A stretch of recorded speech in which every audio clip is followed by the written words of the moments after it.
think what has happened is that over last maybe 5-6 years, technology has started playing a major role in HR.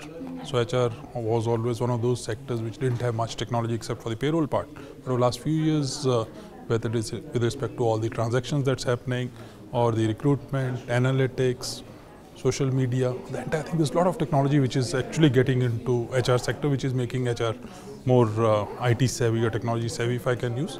One of the key reasons also is that the people whom we are trying to induct these days, they are much more technology savvy. And if the processes in the organization are not tech savvy, you can't really attract that talent, or you make them feel frustrated. So there are a lot of new softwares which are coming in, where the user interface is exceptionally good. They're very user friendly. They're not too expensive. A lot of them which are also pay per use. Say for example, I can recruit a software for recruiting people. So where per candidate I can pay. This could be within the organization. There are a lot of the softwares which are being used, right from the talent acquisition to the entire management in the organization to the time when a guy exits. There are a lot of softwares which are available. HR has been a kind of late adopter in technology, but it's doing a lot of catch up. Over the last couple of years, I've seen catch up being done. But some of the new technologies, for example, social media, mobile, analytics, cloud, some of them have been, now they are getting into HR. So mobile is not being used to a large extent. Analytics to very small extent it's being used, and one of the reasons was that maybe most of the companies are legacy systems or Excel sheets which never had the data. So it's kind of garbage in, garbage out. So the first thing is that you have to put your house in order. So to ensure that you have a single source of data, only then you can do analytics. From a recruitment perspective, we started, for example, now using LinkedIn. So that's again a social media. You can also track your employer branding based on social media, big data analytics. Now companies have just started doing it.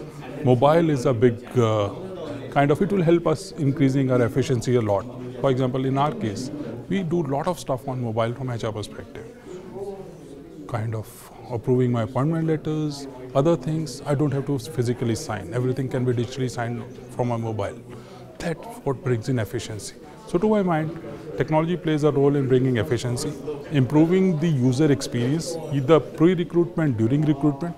E-learning has always been there, but I think the user interfaces have really kind of improved a lot. So that helps me in grooming my talent.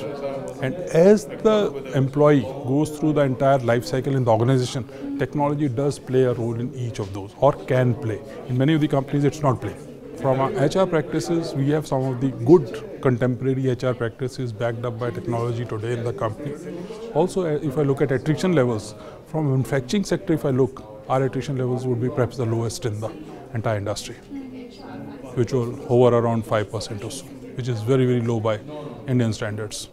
So one of the reasons for that is the culture of the organization, the way people are treated, the entire ecosystem, and of course, the entire organization as such. We do give a lot of focus in team building, team bonding, all those kind of stuff, right from the time a guy joins the organization. Just to give you an example of an induction. So when a new management training comes, for example, so we have a good induction program. One of the key things in induction program is that we send them out for a outbound training. So they go to maybe some lake or and spend 2-3 days just to bond. Then during the evaluation or course in the organization also, there are a lot of training which is given on professional skills, various technical skills, also on behavioral skills, a lot of stuff. So we do formal training needs analysis of each individual, create something called TNI, which is training needs identification. We have just created something called My Agenda. So for each individual, we create a My Agenda. So this is my agenda for my self and personal development. So that's how we work. So we give a lot of focus on training.